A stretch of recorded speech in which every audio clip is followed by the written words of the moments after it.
Good afternoon and welcome to AP European History with Mr. Bobby.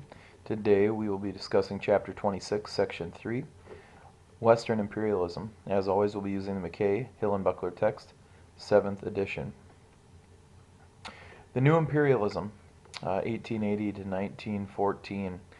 The idea here was very much planting your flag over as many people and as much territory as possible. And this is something that most European powers sought to do, really spurred on by the Industrial Revolution. This was the race for expansion outside of Europe. Europeans turned primarily to Africa and to Asia. Nations scrambled for political as well as economic control over foreign nations. And this scramble is going to lead to some tensions that are going to significantly escalate as we move toward World War I. In 1880, only 10% of Africa was populated or controlled by Europe. By 1900, all but 5% of Africa is controlled by Europe. Only Liberia and Ethiopia are left that are not controlled, and that gives you some idea there. As far as the scramble for Africa goes, the Boers are Afrikaners. Um, Dutch ranchers eventually taken over by the British during the Boer War of 1899 to 1902, which leads us to difficulties that we'll have in South Africa until the mid 1990s at least. Cecil Rhodes of England uh, is in charge of conquering Botswana and Rhodesia, now Zambia and Zimbabwe. Um, this is where we get the Rhodes Scholarship. Okay, another name synonymous here would be De Beers, and De Beers is a Belgian uh, diamond company. A majority of the world's diamonds are controlled by De Beers. This happened during this scramble for uh, colonies in Africa because most diamonds come from Africa.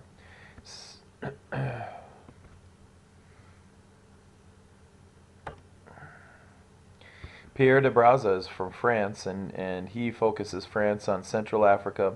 Leopold II is from the leader of Belgium, and he concentrates in the Congo Basin. Henry Stanley leads his conquest, and he pushed the question of the political fate of Africa.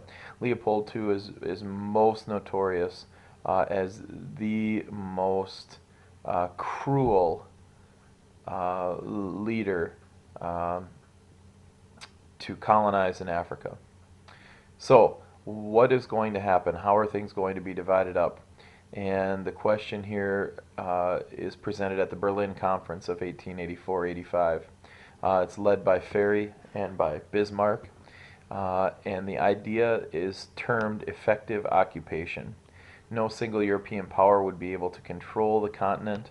They agreed to work to stop slavery, and in the end result, France and Germany versus Britain.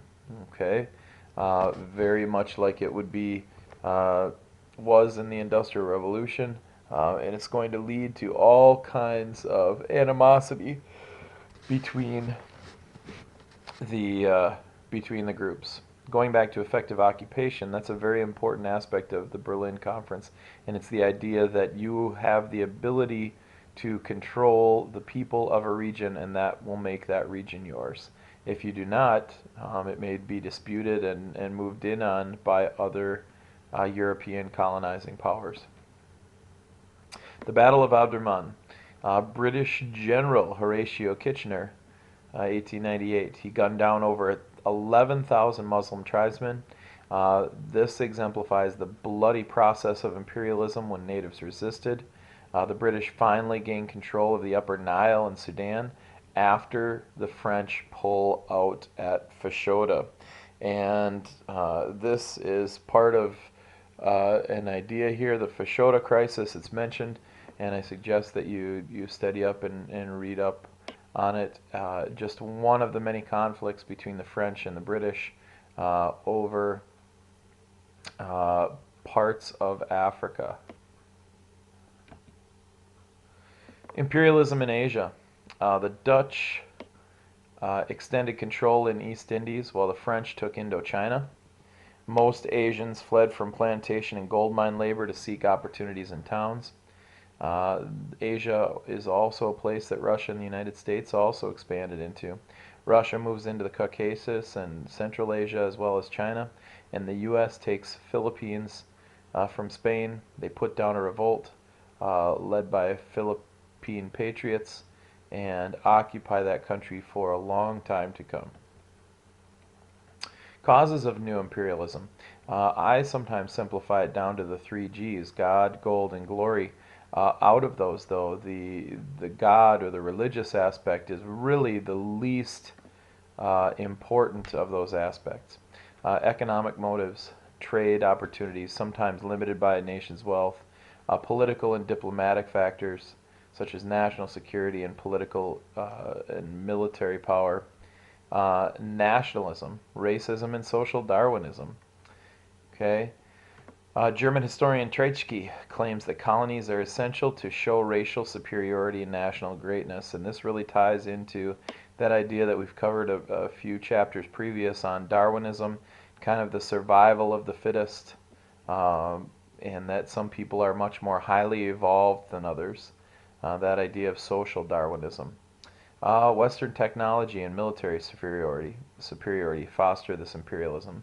The machine gun, quinine, which is used to combat malaria and other things, the steamship, the telegraph, all of these technological advances being used by European nations that African and Asian uh, people do not have yet. And social tensions, domestic and political conflicts, special interest groups. All of these competitive things and ideas motivate this new idea of imperialism that is spanning the globe and causing European countries to seek power and wealth through the means of exploiting others. Your text talks about the white man's burden, and this is also another key concept. And this is the idea that imperialists felt they had a duty to civilize more primitive non-white peoples. To give you an idea of that, this Kipling, this white man's burden song or poem rather, take up the white man's burden, send forth the best ye breed. Go bind your sons to exile, to serve your captives' need, to wait in heavy harness on fluttered folk and wild, your new-caught sullen peoples, half devil and half child.